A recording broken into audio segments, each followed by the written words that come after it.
You know, for generations in Taiwan, if you wanted a stable, respected career for life, being a teacher was it. They called it the Iron Rice Bowl. It was a sure thing. But that iron bowl, well, it's shattering. And it's creating a crisis that's shaking the very foundation of the nation's future. To really get what's going on, let's start with a story that shows just how personal this has become. So I want you to meet Miss Wong. She's 27 and she was, living her dream, teaching at a junior high school. But after just one single year, she quit.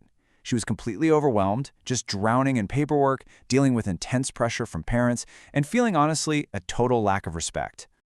And here's the really crucial part. Miss Wong's story? It's not a one-off, not even close. It's a symptom of a huge systemic problem that's spreading all across Taiwan. What used to be a dream job for so many has turned into a nightmare, and it's feeding this teacher shortage that has, frankly, become a full-blown national crisis. Okay, so a story like Ms. Huang's really hit you, right?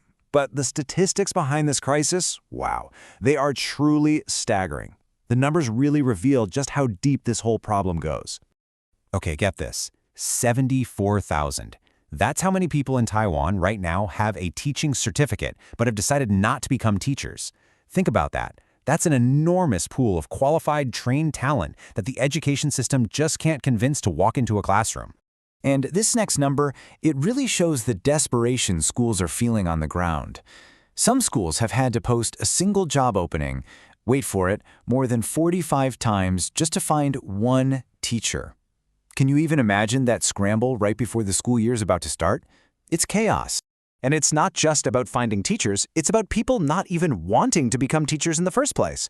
I mean, look at this trend line. The number of people even trying to become official teachers, by taking that big final exam, it has absolutely plummeted since 2015. So it's not just that experienced teachers are leaving, the whole pipeline of new talent is just drying up. For the longest time, people thought, oh, this is just a problem for remote rural schools. Well, that idea is completely out of date. This crisis has now slammed into the heart of Taiwan's biggest cities, including Taipei. This is a nationwide problem, period. So the numbers paint a really stark picture, right? But the big question is, why? I mean, what is actually driving thousands of passionate, dedicated educators away from a job they once loved? Well, it really boils down to four key things. We're going to dig into each of them. We're talking about pay that just isn't keeping up, absolutely crushing pressure from all the non-teaching work, a lot more friction with parents, and a system that's just, it's kind of broken. All right, first up, let's follow the money. Now, a teacher's starting salary, it's okay, it's decent, but the problem is its growth potential is super limited. And as you can see right here, it just can't compete with the tech industry. I mean, if you're a top STEM graduate, the choice is pretty obvious, right? Why go into teaching when a job at a place like TSMC pays you way more, right from day one? And it's not just about starting pay. This is what's really wild. Over the last 20 years, Taiwan's minimum wage has shot up by 230%. But a teacher's hourly pay? It's barely moved. We're talking as little as a 5% increase. So in real terms, their actual earning power has been left in the dust. Okay, so besides the pay, there's the workload. Teachers are just drowning. They talk about being buried under a literal mountain of administrative work. We're talking endless reports, constant evaluations, event planning, all this paperwork for every new government idea. It just leaves them totally exhausted, with almost no time or energy left for what they're actually supposed to be doing, teaching. Then you've got the pressure coming from outside the classroom. A survey by the Teachers Union found that a staggering 80% of teachers have been investigated because of parent complaints.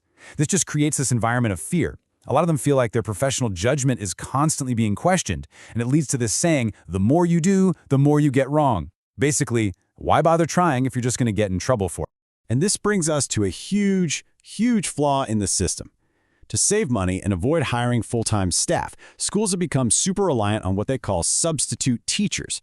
But these aren't just day-to-day subs. They do the exact same job as a full-time teacher, but they're on these shaky one-year contracts with fewer rights, way less job security, and until very recently, they didn't even get paid over the summer. I mean, how can you build a life, let alone a career, on that?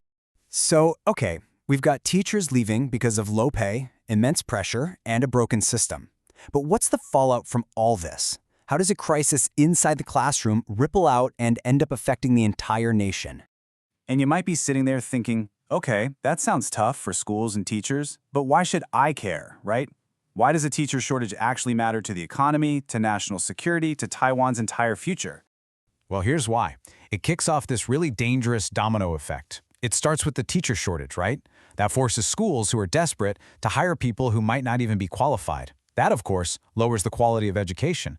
A weaker education system then creates a weaker pipeline of talent going into universities, and that ultimately threatens the competitiveness of the very industries that make Taiwan's economy so strong.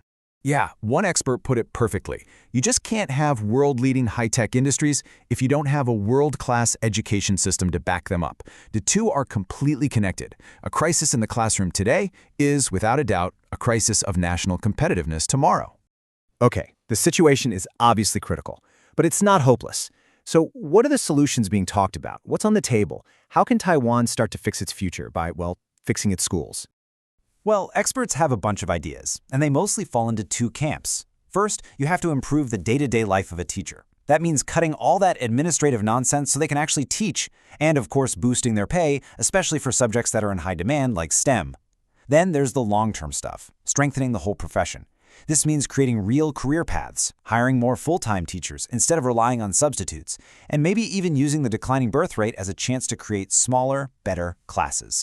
Now, the government is starting to make some moves. Last year, they guaranteed that substitute teachers would get a full 12-month salary. And by 2025, their years of service will actually count toward pay raises. They're also planning a new way for experts from other industries to get into teaching. But a lot of people are saying these are basically just small patches on a giant hole.